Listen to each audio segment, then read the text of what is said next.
All right. Well, finally got the kiddos in bed, so it's quiet, so I can try to do this. This is going to be a short review for The Prisoner. This rewatch, as always, you can click the description box to find the episode link below. This is episode number 15 of The Prisoner. This one is titled The Girl Who Was Death. The original broadcast date on this was January 18th, 1968. This episode was written by Terrence Feely and directed by David Tomlin. It's kind of a leftover script from Danger Man / Secret Agent. They kind of took that script and then retooled it to turn it into a Prisoner episode. And we have a character in this episode named Potter, who is actually the same guy that played Potter in Danger Man / Secret Agent, which further gives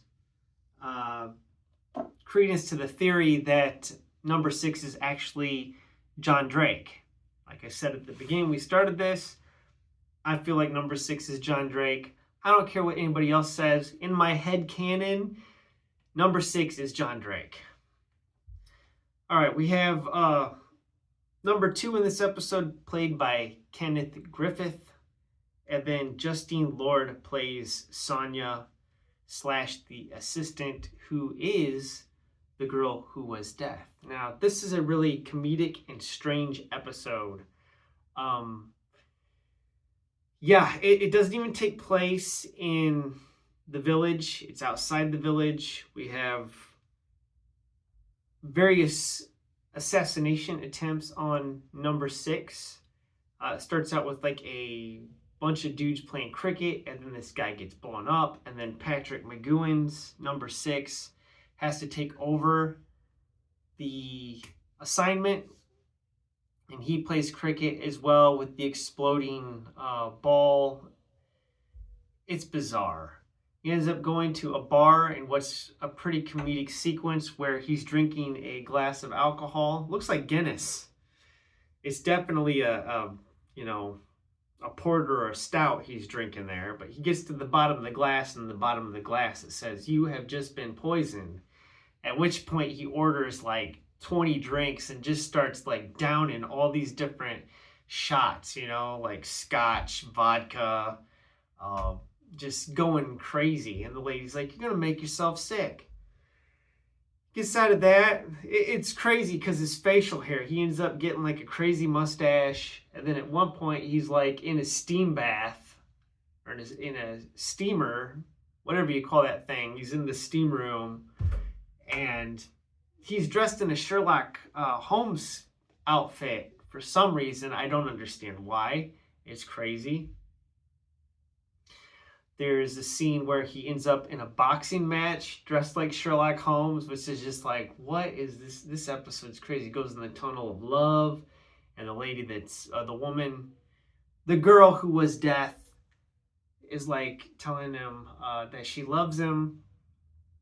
He escapes from a whole series of different murderous attempts on his life, including exploding candles. Excuse me, that evidently are poison. They're releasing like toxins into the air, but if you try to put them out, they blow up. It's bizarre. She's shooting at him with a machine gun. He's driving a bulldozer to block the bullets. Definitely a pretty funny episode.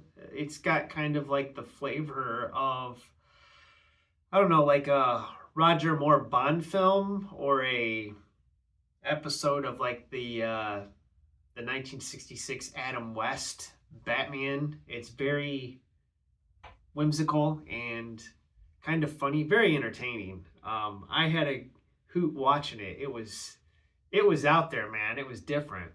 I realized like there's something weird going on here. I didn't quite remember this one, like how it ended. Like I remembered the episode, but I didn't know how it ended. And it ends up being, you start seeing like these intercut, like books, like a picture book thing. And it turns out at the end of the episode, the plot to get number two to tell them how or why he resigned was to get him to tell a bunch of kids a story. So he's given like children's story bedtime, like bedtime story hour to these kids. So essentially the whole episode is the reason why it's so surreal. And you got like number two dressed like Napoleon, and the girl who was death is Napoleon's daughter, but she's Josephine. You're like, what? Like, this is like really, I don't know, like some Freudian nonsense here, you know? So, yeah, he's telling the kids a story, and the closing dialogue, like the last line, when number two's like freaking out because he realizes it didn't work, you know, which this plan is just goofy to begin with. But episode ends with number six essentially staring into the camera, breaking the fourth wall, right? He's like talking to the audience. He says, "Good night, children, everywhere." So the first time I watched this episode, I thought that Patrick McGoohan was being like condescending to the audience. Like it was like him being like, yeah, I'm basically going to make this episode completely ridiculous and then mock the audience for, you know, being childish, you know, like watching TV. But it turns out that that's not really the case. Or maybe it is. I don't know. But the sign-off that Patrick McGoohan uses, "Good night, children everywhere," I did a little bit of digging into it. Turns out it came from a BBC children's program, like BBC Children's Hour or something, where they had like, I think it ran like in the 1930s to in 40s, right? And the sign-off for the children's program on the radio, because it was a radio program, was "Good night, children everywhere." So he's using that. And I think everybody probably would have been familiar with it, because it was still kind of, it would have been still in the what do you want to call it, the zeitgeist of people living in Britain at that time. So yeah, it was interesting. It's a weird one, okay? Very enjoyable. Had a lot of fun watching it. It was weird and trippy. It kind of reminded me of, now I don't know if this is the case, but Chitty Chitty Bang Bang. The second half of Chitty Chitty Bang Bang just completely goes off the rails. Like that movie, it's insane. And it ends up becoming like, once Dick Van Dyke and the kids and everybody gets to the beach and he starts telling them a story, it turns very surreal and it kind of becomes like dreamlike. And it very much, this episode really reminds me of the movie Chitty Chitty Bang Bang, just the way that it just goes completely bananas, just like that movie does. So yeah.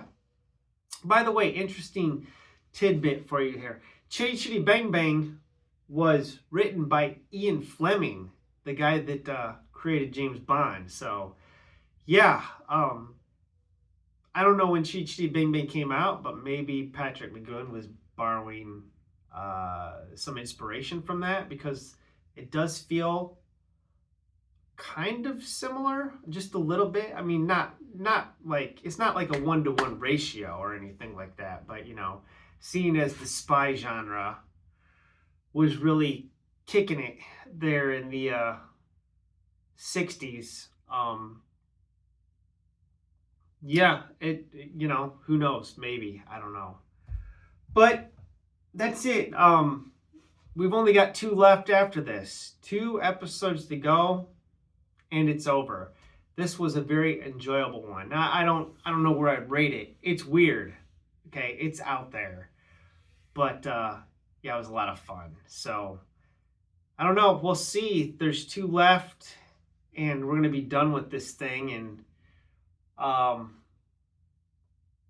one more interesting tidbit. There's rumors floating around right now, you know, that Chris Nolan who, you know, the director, Chris Nolan, who just won the award for Oppenheimer, there's rumors circulating that he might be interested in doing a movie adaptation of The Prisoner. Now, I don't know how that would work out. I don't know if he's going to do one movie or if he's interested in doing a series of them. It's too early to tell, but it is very interesting that Chris Nolan has, he's interested in doing an adaptation of The Prisoner. So maybe it'll happen. I don't know how he would do it, what he would do with it. Who knows? Who would he get to play number 6? Any ideas? I don't know. Maybe, I'm trying to think like who you could get. I don't know that Daniel Craig would be interested in doing it, seeing as he already did Bond, but trying to think who in recent memory has done spy stuff that you could get to play the number 6 character. Matt Damon, maybe, since he did the Bourne Identity movies. Trying to think who you get to play a spy for this. Because we definitely have to be somebody.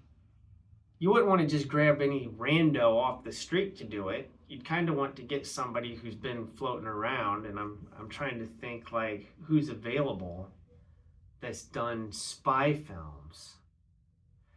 That's the only one that's really ringing a bell for me. I don't think he'd be interested in getting Tom Cruise, you know, from doing all those Mission Impossible movies, but I wouldn't really be interested in seeing Tom Cruise anyways. I don't know. Who do you think? If Chris Nolan is going to do a Prisoner adaptation, who do you think should be number 6 in the Prisoner movie?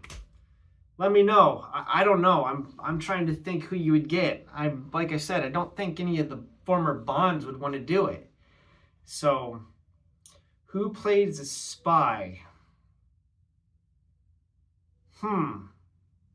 Let me know. All right. That's it. Till next time. Be seeing you.